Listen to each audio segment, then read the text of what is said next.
Good morning, everyone, and welcome to our Heavenly Parent Holy Community, Oceania Hundake. And today we have Reverend Arnold Fika, today being 24th of December, Friday, or the 21st of November in the 9th year of Chongyalguk. Let's begin, as always, with a bow to our Heavenly Parents and our most beloved true parents. Chariot, Kyombe,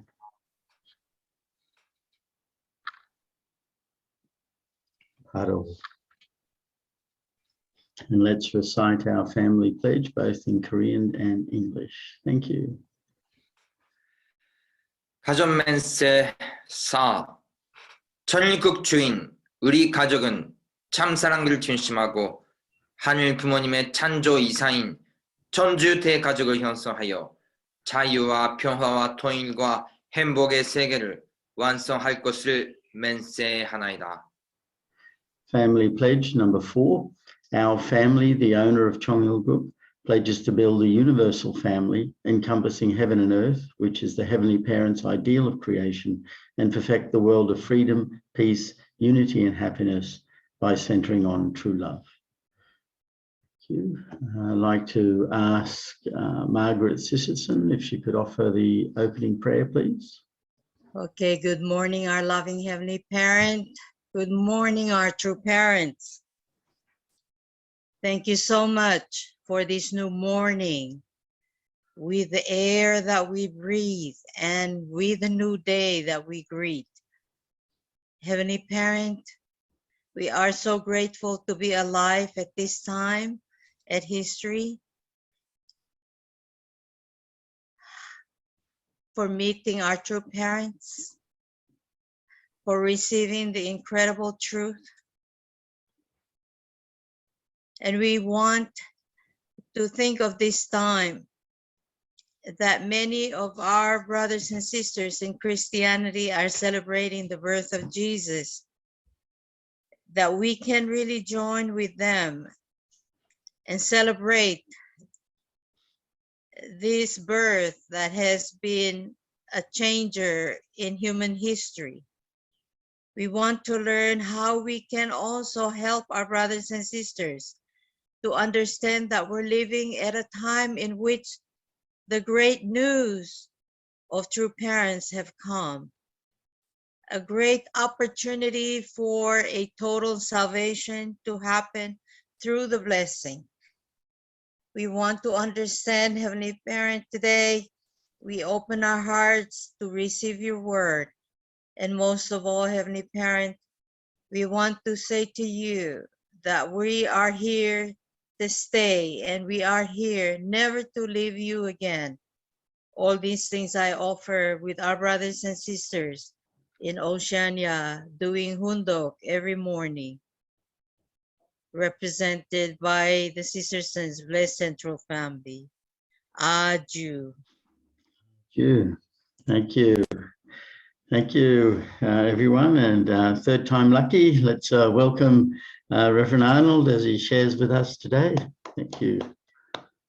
Good morning, dear Reverend Yutaka, all leaders, brothers and sisters.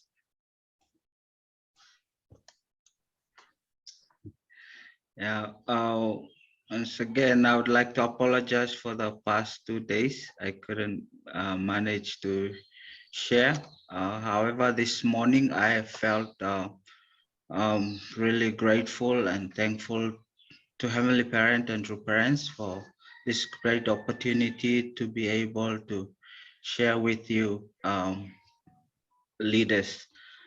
I felt small and not enough to share, but however, I truly grateful for this wonderful opportunity again.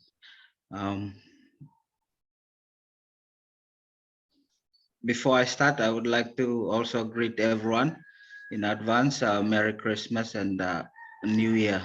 Greetings to everyone. Yeah, so my presentation, my sharing this morning is kind of like just as a testimony. And before I do a little bit of my testimony, I would like to share with us through Father's words. And I will just share mainly on my background and my upbringing before joining the church and life in the church. Uh, I would like to share this morning a little bit on like a mission work, like uh, basically Australia mission and US mission. And also I'd like to share things that I'm grateful for and my realization and reflection. So I would like to share first of all True Father's word from True Families Gateways to Heaven, chapter 1 in the book, section 2. Mainly I will take a few paragraphs from this Hundok. And section 2, it says, a place to experience the love of the universe. What is the universe? Everything in the created world is designed as a study aid to help God's beloved sons and daughters discover and understand the ideal of love. That is why everything exists in reciprocal relationship. Even minerals interact in relationship of subject and object partners. The same is true with atoms. Protons and electrons also interact in relationship of subject and object partners. Without such interaction, they cannot continue to exist. Without motion, there is no permanence or continued existence. So the universe is a world created in a way that its central point can only be reached through human beings. What did I say about the universe? It is an expansion of the family. If you look at a family that has fully realized the ideal of love, it has higher, middle, and lower parents, husband and wife, and children, left and right, and front and back. This is the basic rule. So when we talk about higher and lower, we refer to the parent and children. When we talk about left and right, we refer to the husband and wife. And when we talk about front and back, we refer to siblings. What is the kingdom of heaven? It is where you are able to love the people of the world as you do your own family. People who do this are citizens of the kingdom of heaven. Your grandfather and grandmother, your mother and father, your spouses, your spouse, your siblings, and your children. What are these 4 generations? They are the family that is a study aid for you to deeply experience love, the true love of the universe as citizens of the kingdom of heaven. The family is a foundation that serves as a study aid for you to learn. We cannot live without learning the love of the universe. God has prepared textbooks and scriptures that teach us this way. Love your grandmother and grandfather. Your grandmother and grandfather on earth are set as representative of the grandmothers and grandfathers in the spirit world you love. I will credit you for having loved them all. This is my pledge. Next, God says, when you show exceptional love for your mother and father, it is because you hold them to be textbooks and models to be loved as representative of the countless numbers of mothers and fathers in the world. So I will credit you for having loved all mothers and fathers. Also, when you as a man love a woman, I will consider that a man representing all men in the world Man has loved a woman representing all women in the world. Then he said, since you have loved your sons and daughters, I will credit you for having loved all sons and daughters. So the family is where we can be trained to do this. We are trained to love the world in a process that relies on scripture. When a person who has received this training is asked, are you ready now to go into the world and love the grandfathers and grandmothers of the world as you would your own? And the person answered yes, then this person is capable of saving the world. So that is our Father's word, mainly talking about family as a textbook where we can learn. And in the family, we train to love our grandmother and our grandfather and our siblings as we were taught by our true parents, the 4 great realms of heart.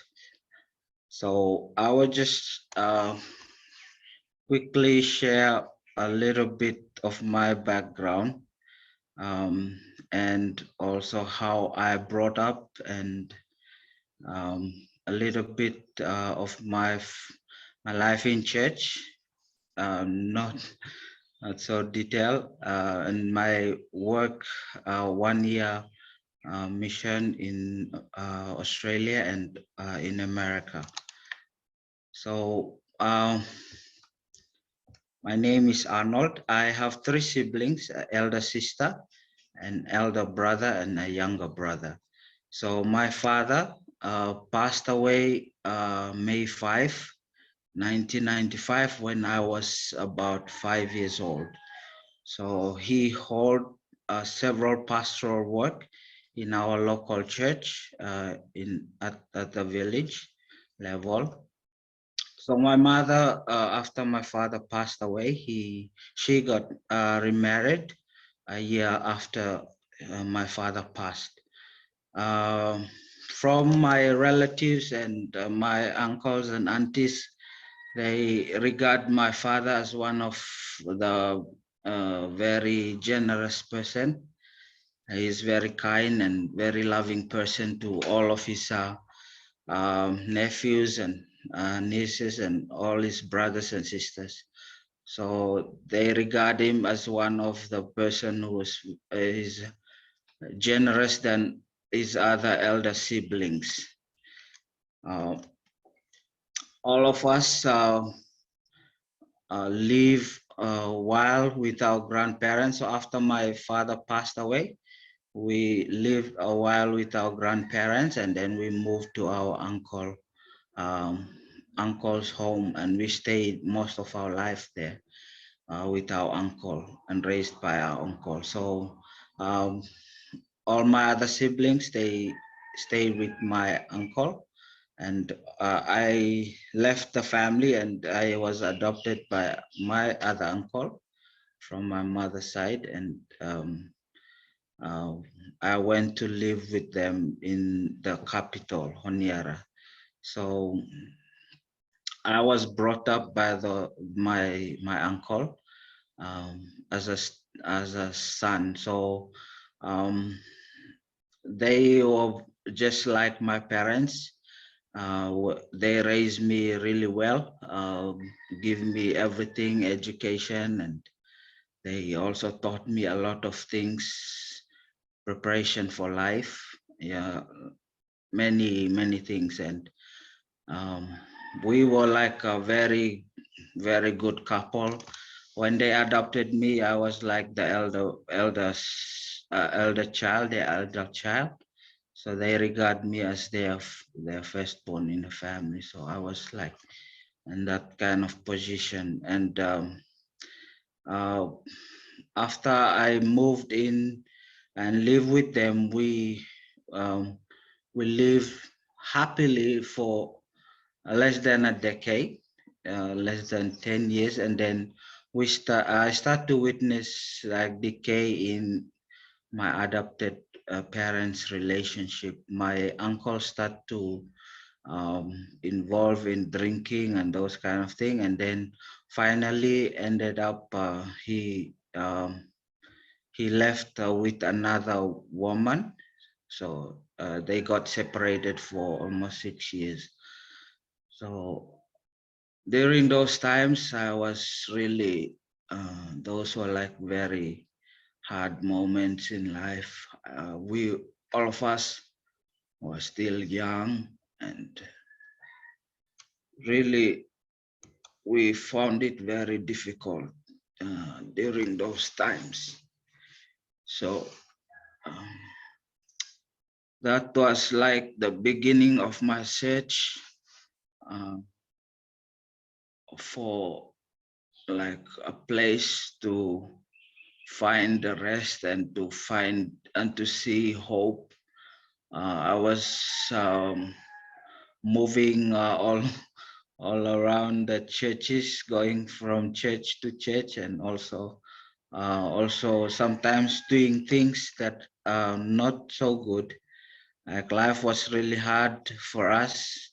Sometimes we would go to bed without food in the stomach, and our education was disturbed most of the time because no school fees and those kind of things. So my stepfather left, and only us. And from there on, I stood as a father position. I have to take care of my other siblings and my other step siblings and those kind of things. So I found it really hard, and life was really hard those times. So during those times, I was always looking around where to find help and those kind of thing. And yes, I witnessed how my stepmother really struggled with us, though the father left, but she really strong.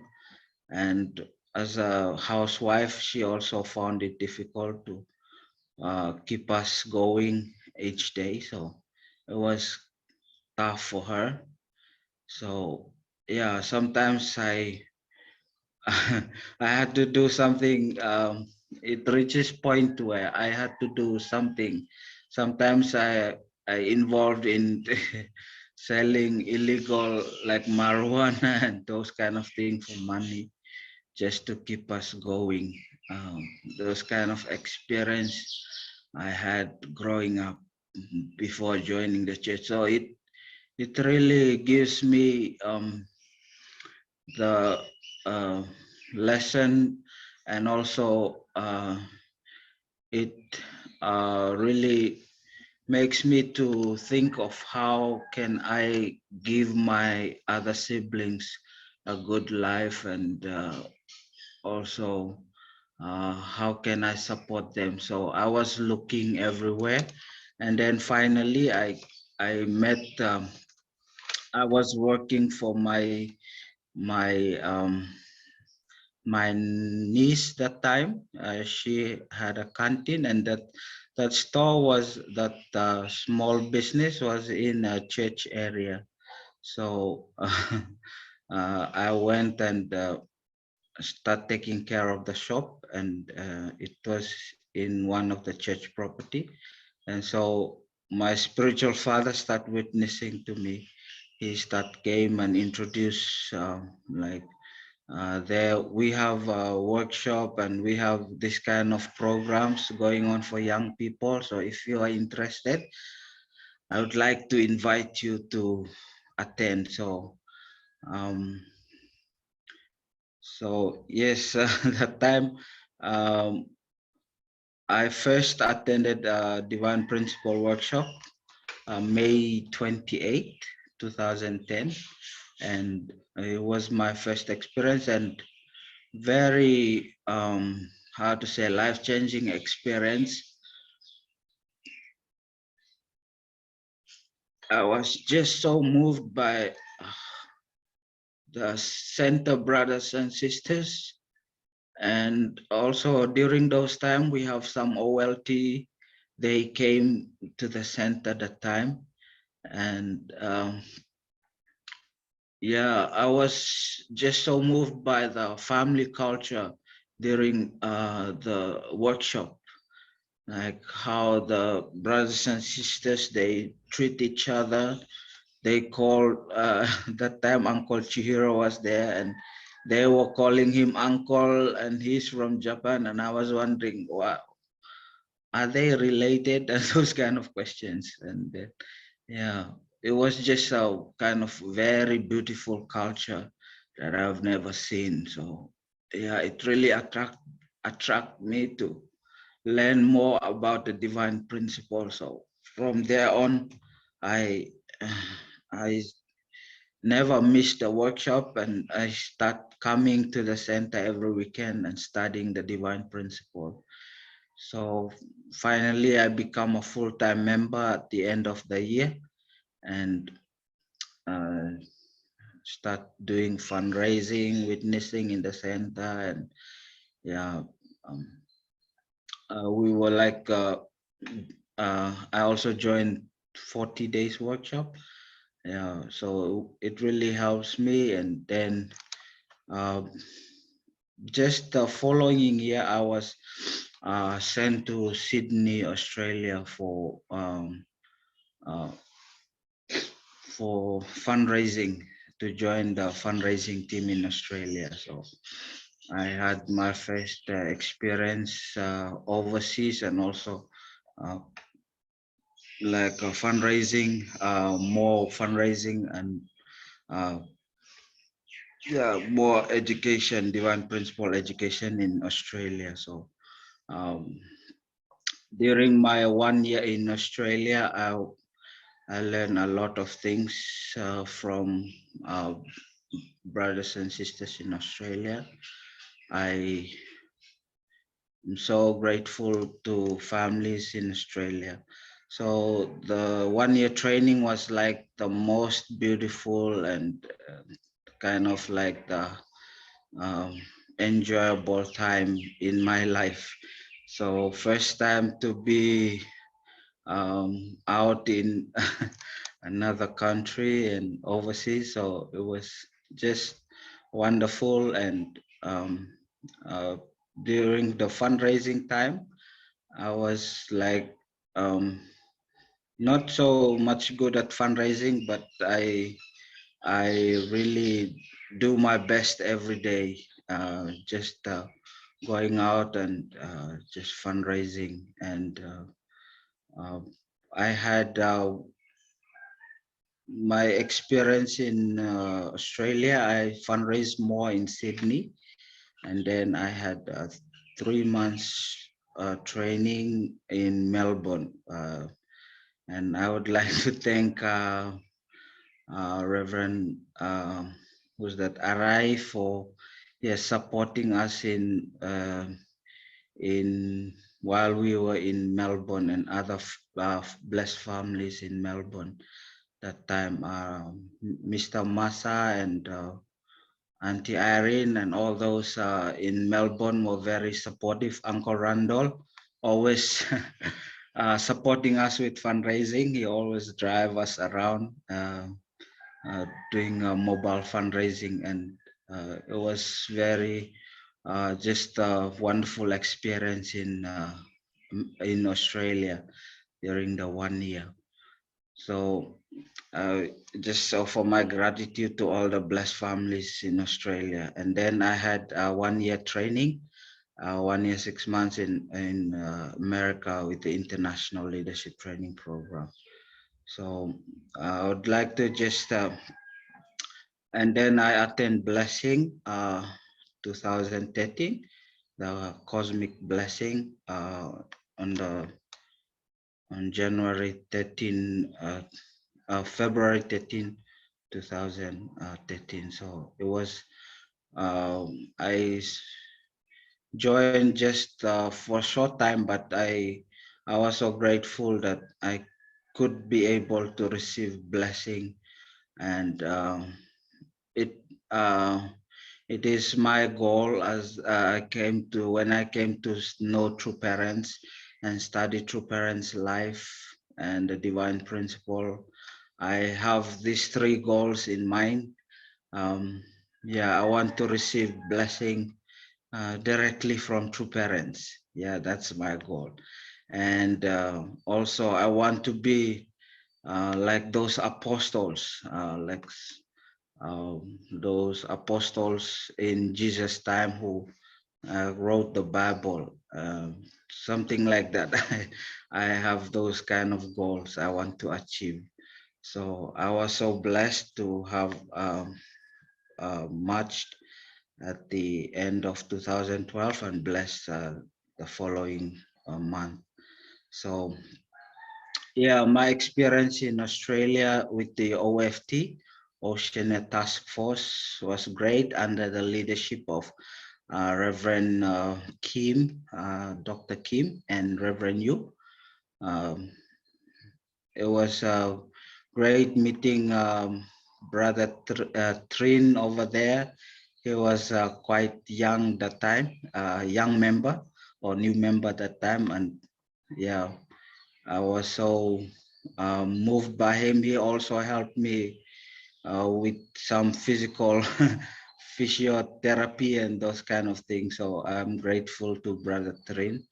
And also um, during my year in Australia, I had a wonderful experience with brothers and sisters.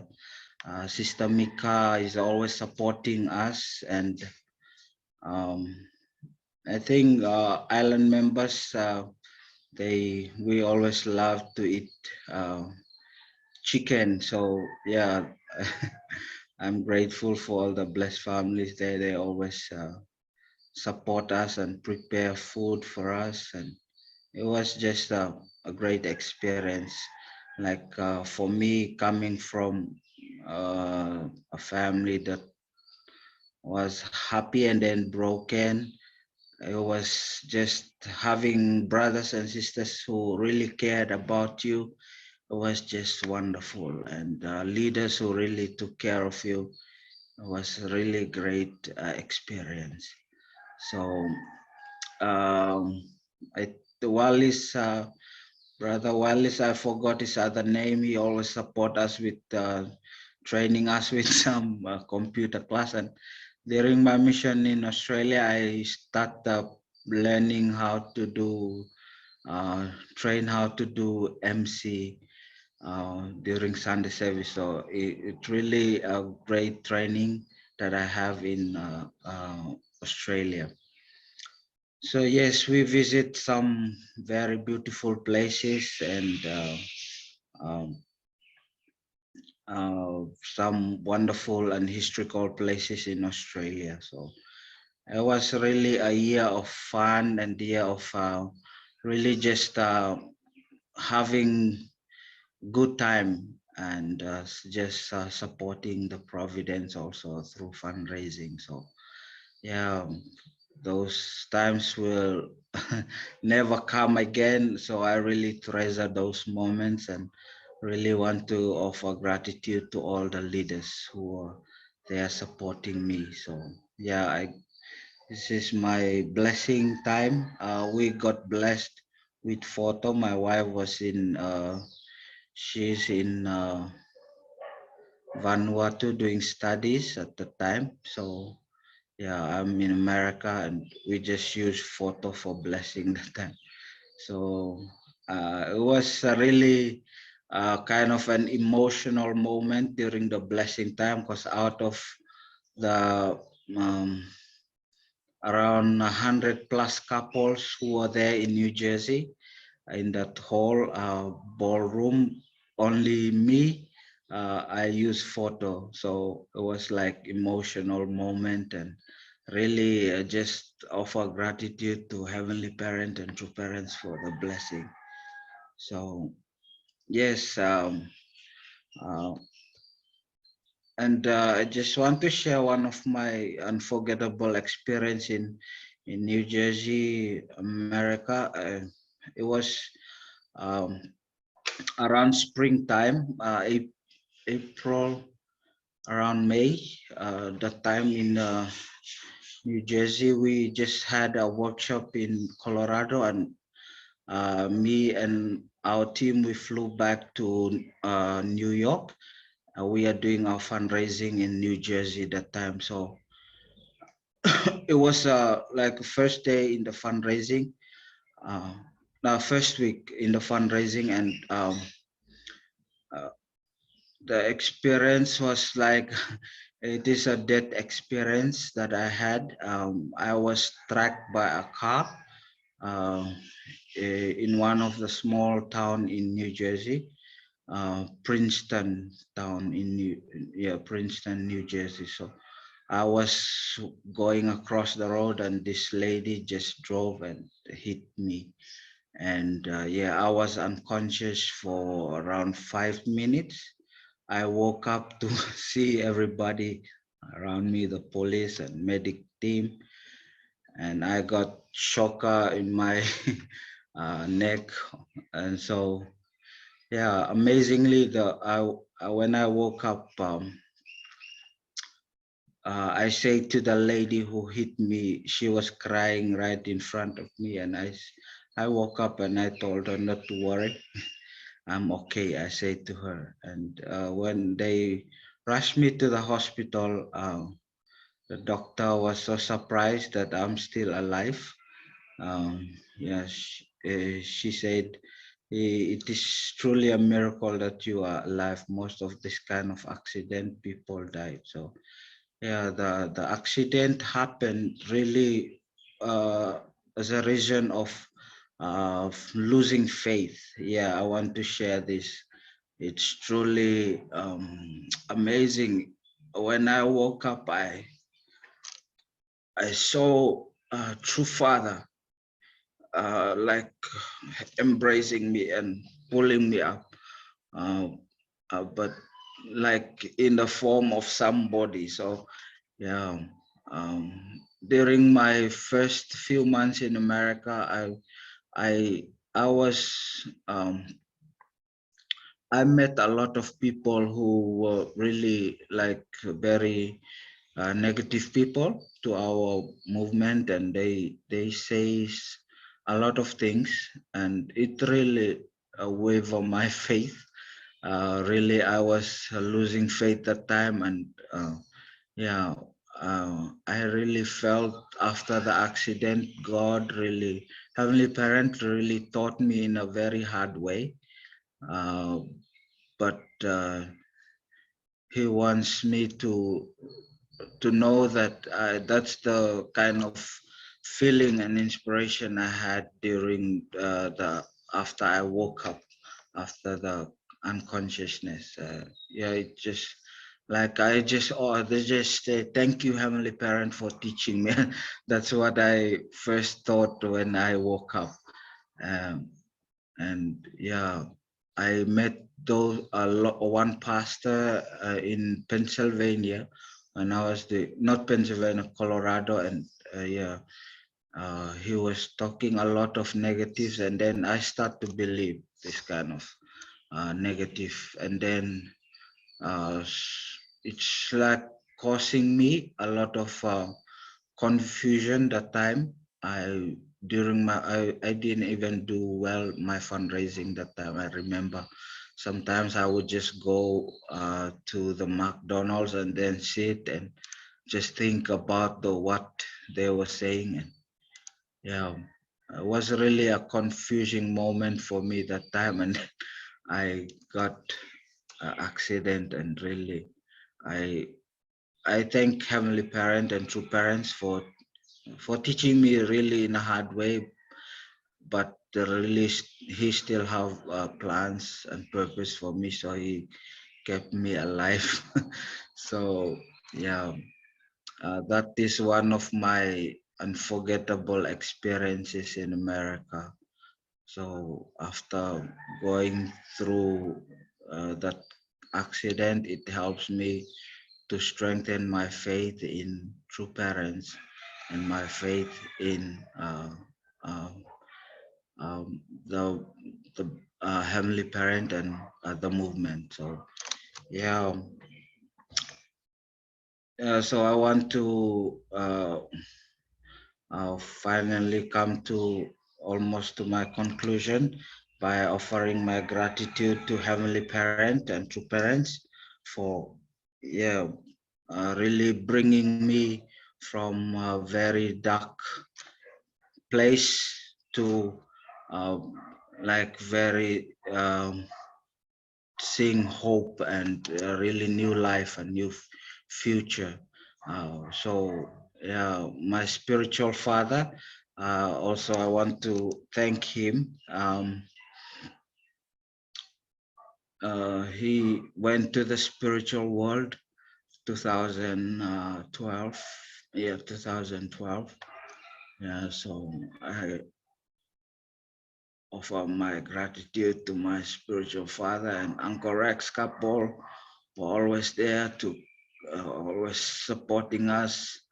Uncle John, national leader at the time, and Uncle Chris always helping us with the education, and Uncle Chihiro always there to support us. And there are a lot of second gen and missionaries often visit Solomon Islands, and through working together with them, it really helps me. So I want to offer gratitude and to our blessed families in Solomon Islands and Reverend Yu, Reverend Lim as a leader at that time, and all the blessed families in Australia.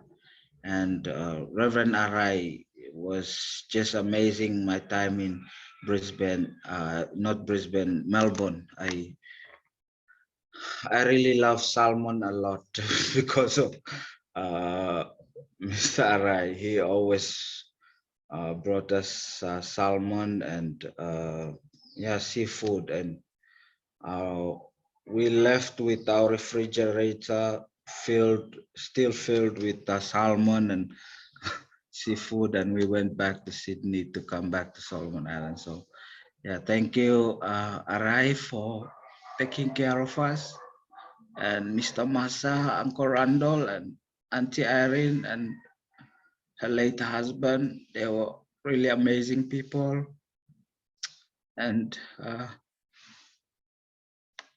all the blessed families in Australia. I really offer my gratitude to all of you.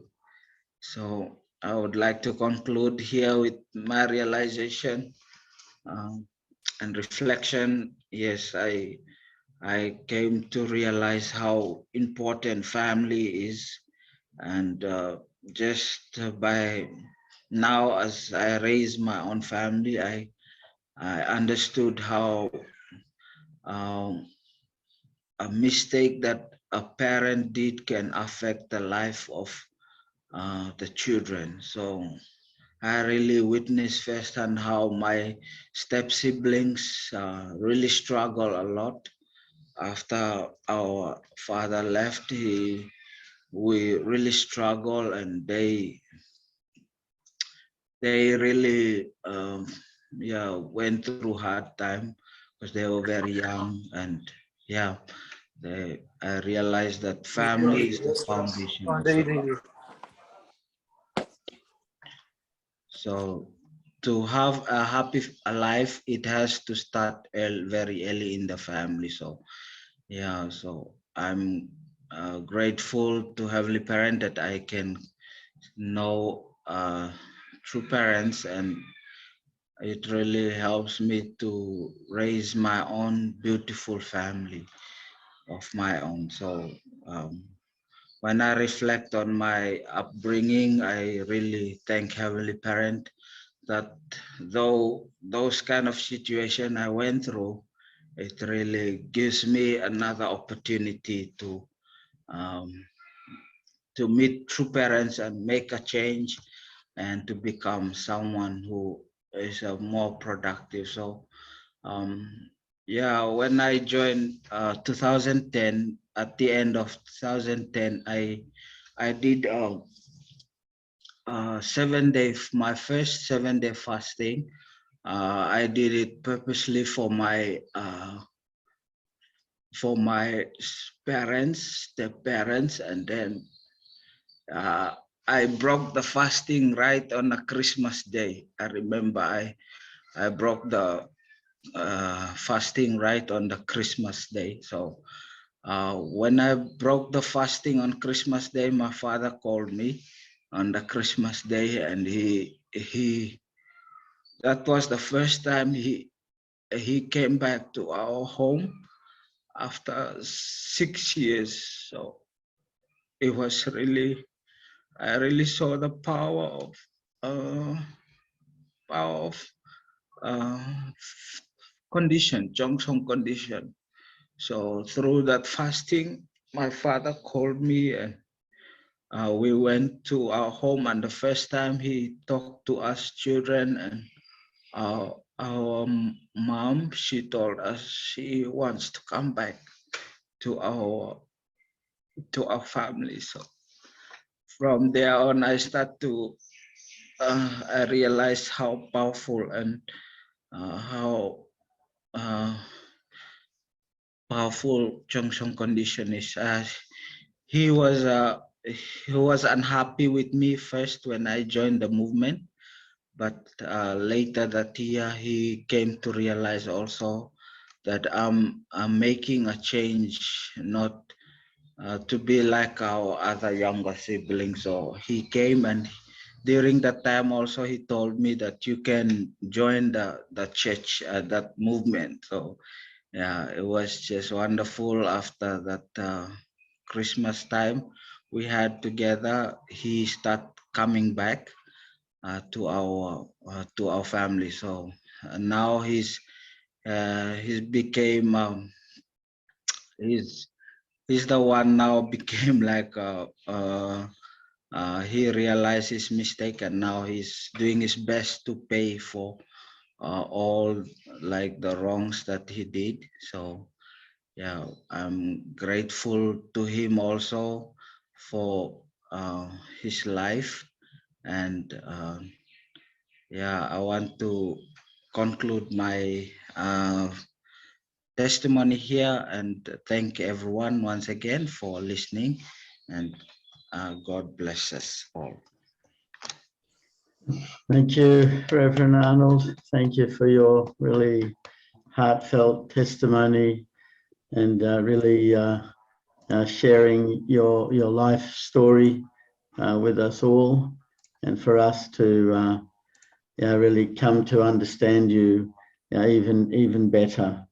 I think that you have realized that second wish, that is to be an apostle. I think you need to. I recognize that apostles are in every country. It's a place where apostles are people of deep sincerity, who have one clear understanding of faith because of a deep experience. Because many of the apostles are traditionally thought of people who live in the time of the Messiah. And yes, we are all living in the time of the Messiah, but there are also apostles like the Apostle Paul, who only had the deep experience that Jesus is the only way, and became an apostle because of their sincerity. Because all apostles have the same thing, through their heart, heaven moves, and God works through them to change the lives of others around them. And many of us understand absolutely that true parents are so important. You absolutely need a father, you absolutely need a mother. And when we, all of us who are here, have our own personal testimonies of, when father became, or they recognized and experienced that father is my father and mother is my mother. I mean, I was lucky to have those experiences very early in my church life. Others get that experiences as they continue on. And so true that life is training. Everything here is training. Everything is a textbook. Each of us are different parts of that textbook, towards each other. And having that consciousness to see that every experience that you have, comes from God to teach you a lesson, is very, very, very precious. And most people get experiences, and then those experiences cause them to find anger or hatred towards others, or disappointment towards God, because they see that they're being losing something. But when you have that mind to recognize that everything is a training, God gives us training so to improve us, as you said, that life and death situation, you realized, your faith,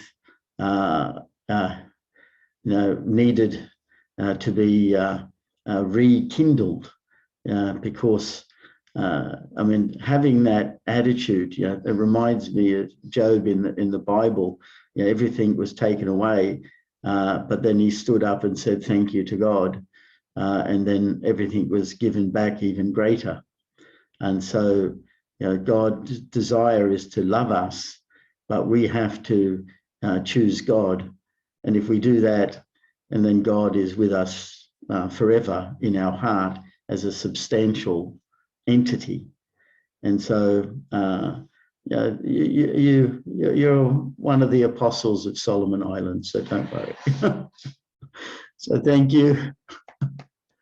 And thank you, everyone. And anyone else would like to make a comment? Go ahead. Mr. Rai, yes, go ahead. Thank you so much, Arnold, your heartfelt testimony. And yeah, certainly when you, Solomon Island member, came to Melbourne, always London, it's driving, it's, Geelong side to fundraising. And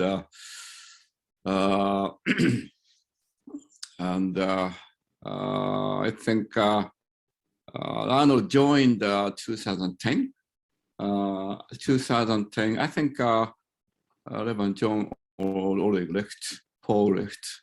After that, Dr. Kim was one of the most exciting time, 2010, from January. They're going to the election campaign, family party.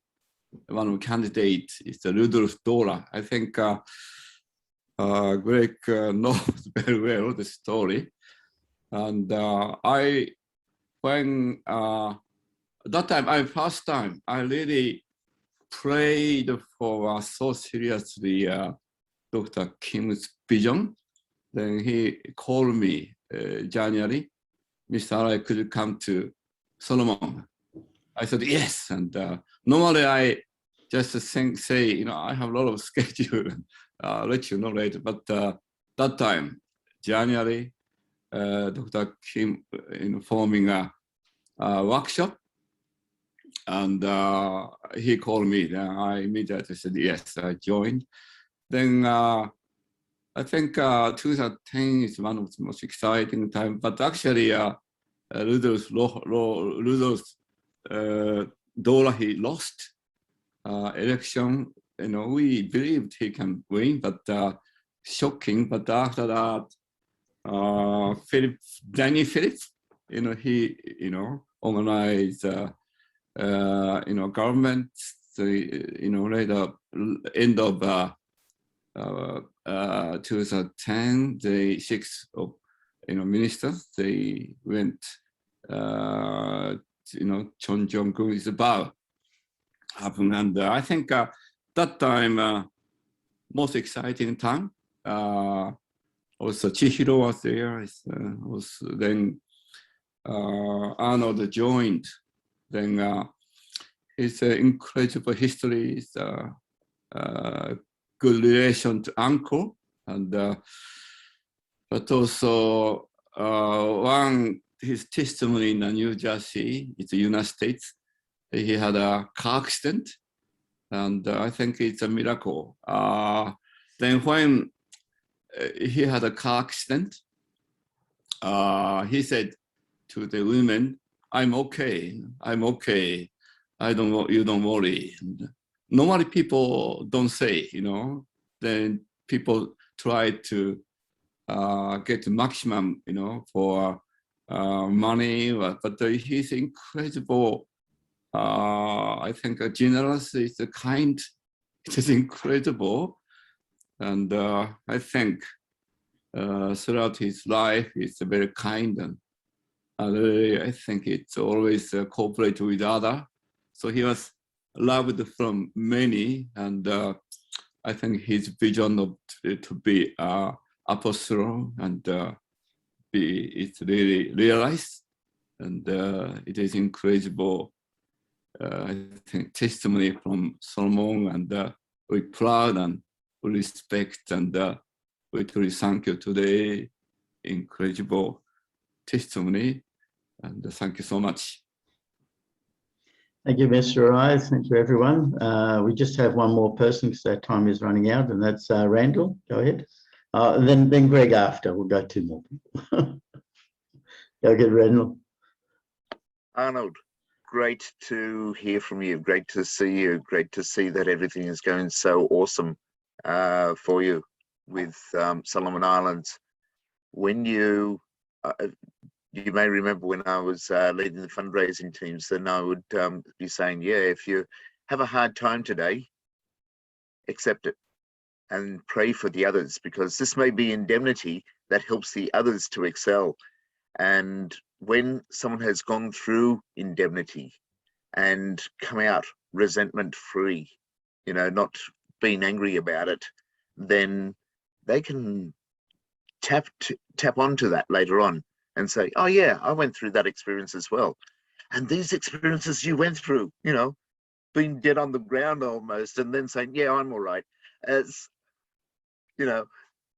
people are having a hard time at this time with COVID, with all these different problems. And then to see an example like your own, this is awesome. This is awesome. This is really being able to express the family heart. And from your quotes today, the importance of family, and basically the family is where you learn about love. The family is how basically the political system of heaven will be set up. Is it democratic or is it socialist or no, it's family, an extension of the family. And it's great to see that you're being like a father figure for the brothers and sisters in Solomon's. I'd love to talk more, maybe a bit later on when we're alone, but yeah, great. Thank you, Randall. Thank you so much. Thank you, Randall. Thank you. And our last person for today, go ahead, Greg. Yep. Oh, need to unmute. Yeah, good morning, everyone. Thank you so much, Arnold, for your testimony. As Margaret was saying, it's really well worth waiting for us. It was a beautiful testimony. Thank you. Now, I can just remember two things which led me to see that you're really a person of character.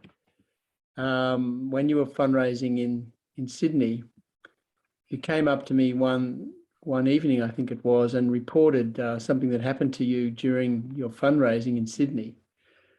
And it was some lady, I've never heard of this happening before, but some lady took off her clothes in the shop trying to seduce you. Yeah, amazing. I never heard of anything like that. And you overcame that and just sort of went out and walked out. And I thought, wow, this brother is really amazing. He's very strong, And the other thing that I also took note of, during that time, we had a lot of challenge legally. Immigration department turned up at the door. People had been complaining, and they wanted to see the rooms, and they were accusing us of, exploiting fundraisers from Solomon Islands in particular. they slapped a sanction on us, and we had an incredible legal battle. Cost us a lot of money to appeal to get our status back, and we were under a lot of threat. And two brothers came before the appeal court. One was Arnold and one was Patson, and they'd been fundraising, and the magistrate was asking them, were you being exploited, or that kind of question. And they both said, no, we were under training. This is our church. We are really having a great, time being trained. And I thought, wow, these two brothers, they actually kind of saved us, really, these two brothers.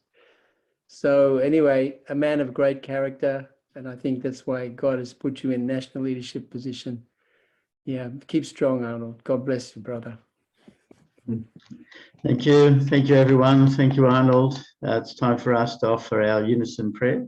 So I'll just share the screen and let's pray together.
Adieu, adieu, adieu. Thank you, everyone, and have a good day and see you tomorrow. Yeah. Thank you. Arnold. Thank you, Arnold. Thank you, Arnold. Thank you, Arnold. Good Thank job. you very much, Reverend Arnold. Thank you. Merry Christmas, everybody. Merry Christmas.